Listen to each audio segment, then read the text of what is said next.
Hello friends, आज हम पढ़ेंगे निर्धनता की अवधारणा। तो निर्धनता की अवधारणा को शुरू करने से पहले हम एक बार निर्धनता के बारे में पुनः जान लेते हैं। जैसे कि हमने पिछले वीडियो में पढ़ा भी था, तो मैं आपको बस वैसे ही ओवरव्यू बता दे रही हूँ। निर्धनता या गरीबी वह स्थिति है जिसमें व्यक्ति जो है अपने तथा अपने पर जितने भी सदस्य आश्रित हैं उनकी आवश्यकताओं की पूर्ति धन के अभाव के कारण वह नहीं कर पाता। ठीक है। और न्यूनतम आवश्यकताएं क्या होती हैं? जैसे रोटी, कपड़ा, मकान, अच्छा स्वास्थ्य, शिक्षा, मनोरंजन। ठीक है, इन सारी चीज़ों को जो है कि धन के अभाव के कारण वह पूरा नहीं कर पाता, तो ये निर्धनता कहलाता है। अब हम निर्धनता की अवधारणा को समझते हैं। अवधारणा, जैसा कि हम जानते हैं कि सभी देश में जो है कि लोगों का जीवन स्तर एक दूसरे से भिन्न होता है। ठीक है, और लोगों की आवश्यकताएं भी अलग अलग होती हैं, तो निर्धनता के कारण भी इस हिसाब से बहुत अलग अलग होते हैं। ठीक है, तो अगर हम निर्धनता की परिभाषा देनी होगी तो हम एक जो है कि सिद्धांतिक परिभाषा नहीं दे सकते हैं। तो इन सारे चीज़ों को देखते हुए एक मापदंड बनाया गया है, और इस मापदंड को ध्यान में रखते हुए ही हम परिभाषा जो है कि निर्धनता की बनाते हैं। तो बहुत सारे लोगों ने जो है कि निर्धनता की परिभाषा दी है। तो जैसे गोडार्ड के अकॉर्डिंग हम लोग परिभाषा जानते हैं, निर्धनता उन वस्तुओं का अभाव या अपर्याप्त पूर्ति है जो एक व्यक्ति तथा उसके आश्रितों के स्वास्थ्य तथा कुशलता को बनाए रखने के लिए आवश्यक है। तो जैसा कि हमने पढ़ा भी था कि निर्धनता मतलब उन वस्तुओं का अभाव है, ठीक है, या अपर्याप्तता है, ठीक है, जिससे जो व्यक्ति है वह अपने पर आश्रित जितने भी सदस्य हैं उनके जो आवश्यकताएं हैं, स्वास्थ्य हैं, ठीक है, इन सारी चीज़ों को पूरा करने में असमर्थ होता है। और दूसरा हम बीवर्स के अकॉर्डिंग पढ़ते हैं, निर्धनता को रहन सहन की एक ऐसी दशा के रूप में परिभाषित किया जा सकता है जिसमें स्वास्थ्य और शारीरिक कुशलता का अभाव होता है।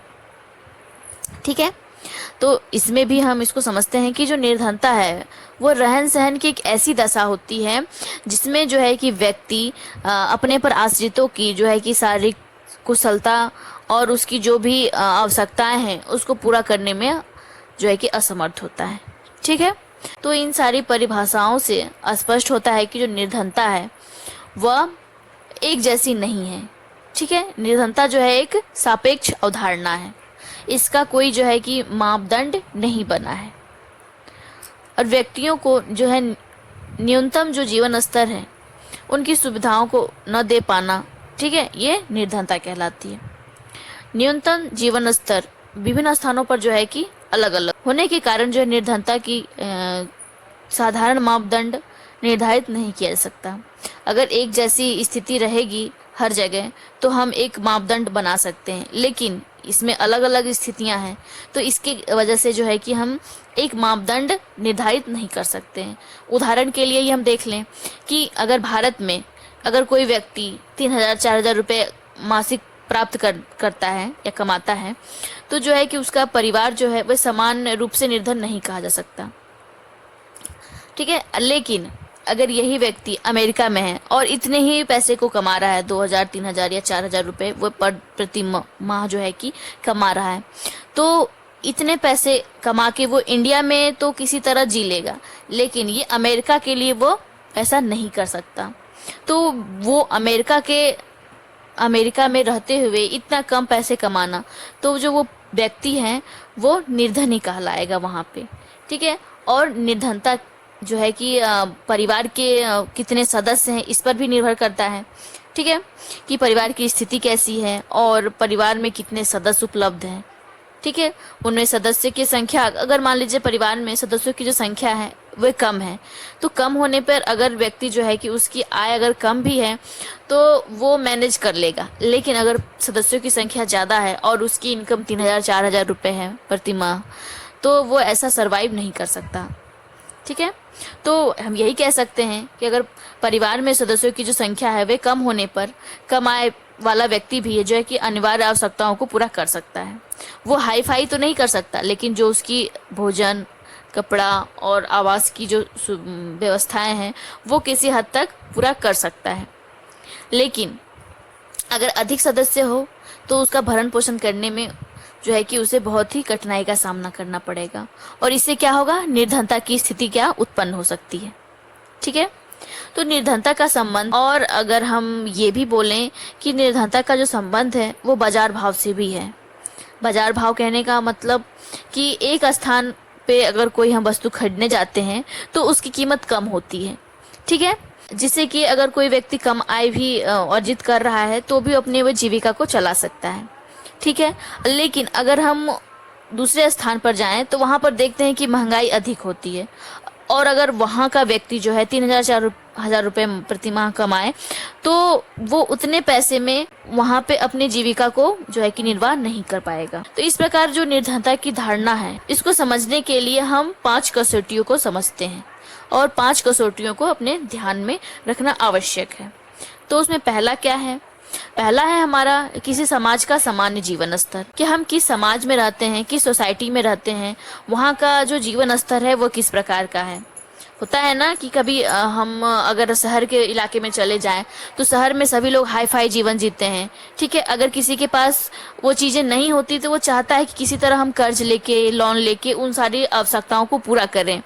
ठीक है, तो शहर में जो लोग होते हैं वे आगे बढ़ते हैं, चाहे एक दूसरे को देख के बढ़ें या जैसे भी, उनमें वो लालसा होती है, जिसकी वजह से उन्हें कर्ज लेना पड़ जाता है और कुछ जो है कि निर्धनता की स्थिति उत्पन्न हो जाती है। ठीक है, और अगर वही व्यक्ति गांव में रहता है तो गांव में भी उनके पास ऐसी नहीं है कि सारी सुविधाएं नहीं होती हैं, सारी सुविधाएं होने के बावजूद वो एक सामान्य जीवन जीते हैं। तो ये हो गया हमारा जो है किस प्रकार का, हम किस प्रकार के समाज में रह रहे हैं, वहाँ का जीवन स्तर किस प्रकार का है। तो फिर उसके बाद हमारा दूसरा है आय की सीमा, जिसमें व्यक्ति पर आश्रित सदस्यों को भोजन में 2,250 कैलोरी मिल सके। ठीक है, और ये मतलब हुआ कि अगर व्यक्ति कोई इतना कमा रहा हो कि उसमें जो भी व्यक्ति उसके ऊपर आश्रित हो, ठीक है, उनको भोजन में 2,250 कैलोरी जो है कि वो मिल सके। उसके बाद हमारा तीसरा है परिवार की जो बुनियादी आवश्यकताएं हैं, ठीक है, उनकी पूर्ति, जिसमें भोजन, कपड़ा, आवास तथा शिक्षा के साथ साथ सुरक्षा और मनोरंजन की सुविधा भी शामिल है। ठीक है, तो इन सारी चीजों को भी जो है कि उसको पूरा करना है। उसके बाद हमारा चौथा है सामाजिक गतिविधियों, जैसे रीति रिवाज और उत्सवों में सहभाग कर सकने की सुविधा। ठीक है, तो ऐसा नहीं है कि जो सामाजिक गतिविधियां बनी हुई हैं, शादी विवाह, रीति रिवाज, उत्सव, पूजा पाठ, या जितने भी प्रकार के जो भी कार्यक्रम बने हुए हैं, ठीक है, जितने प्रकार के त्यौहार बने हुए हैं, तो इसमें ये नहीं है कि जो निर्धन व्यक्ति है वो इसमें भाग नहीं ले सकता या धनी व्यक्ति ही सिर्फ इसमें भाग लेगा। इन सारी सीमाओं को जो है कि निर्धारित करना एक गलत ही मान सकते हैं कि ये सब निर्धारित करना, जो जिस प्रकार का है वो उस प्रकार से हर तरह की खुशियों को अपने आप में पूरा करें। ठीक है, उसका हमारा पांचवा है जीवन सूचकांक का भौतिक स्तर, जैसे औसत आयु, शिशु मृत्यु पर नियंत्रण और साक्षरता। ठीक है, तो जीवन का जो सूचकांक हो, जैसे औसत आयु, शिशु मृत्यु पर नियंत्रण, जो भी जैसे बच्चे पैदा होते ही मर जाते हैं, तो इन सारी चीज़ों को जो है कि नियंत्रण करना, और साक्षर मतलब जितने भी लोग हैं वो थोड़े पढ़े लिखे होने चाहिए। तो इन 5 कसौटियों के आधार पर निर्धनता को जो है कि 2 भागों में विभाजित किया जा सकता है। ठीक है, पहला चरम निर्धनता, दूसरा तुलनात्मक या सापेक्ष निर्धनता। ठीक है, तो अब आपके दिमाग में क्वेश्चन आ रहा होगा कि चरम निर्धनता क्या है और तुलनात्मक निर्धनता क्या है। ठीक है, तो पहले हम चरम निर्धनता को जानते हैं। तो जो चरम निर्धनता होता है, इसका अर्थ होता है किसी व्यक्ति का जो परिवार है उसके जीवन की जो बुनियादी आवश्यकताएं हैं, ठीक है, उसको वो पूरा करने में असमर्थ रहता हो, या हम दूसरे शब्दों में कहें तो जो व्यक्ति या उसका परिवार भूखमरी, कुपोषण और निरक्षरता के शिकार होते हैं तथा उन्हें आवास, कपड़ा और चिकित्सा जैसी सुविधाओं से वंचित रहना पड़ता है। तो ठीक है, इस ऐसी निर्धनता को जो है कि चरम निर्धनता कहा जाता है। इसका संबंध देश से या काल से या जीवन स्तर के मानकों से नहीं होता। ठीक है, तो ये हमने जाना कि चरम निर्धनता क्या होती है। अब हम जानते हैं तुलनात्मक निर्धनता। तो तुलनात्मक निर्धनता क्या था? वह है जिसका निर्धारण किसी विशेष स्थान, समय, जीवन स्तर के मानकों के अनुसार किया जाता है। विभिन्न समाजों में जीवन स्तर के मानक एक दूसरे से अलग अलग होते हैं। इस कारण क्या होता है, अमेरिका या जापान में जिस स्तर के लोगों को निर्धन माना जाता है, अगर वही व्यक्ति भारत में आ जाए या उस प्रकार का जीवन अगर भारत में जिया जाए तो वो भारत के मानक के हिसाब से वे निर्धन नहीं कहे जाएंगे। ठीक है। तो जैसा कि हम निर्धनता की अवधारणा में समझा कि जो निर्धनता है वे अलग अलग जगहों पे अलग अलग होते हैं। ठीक है।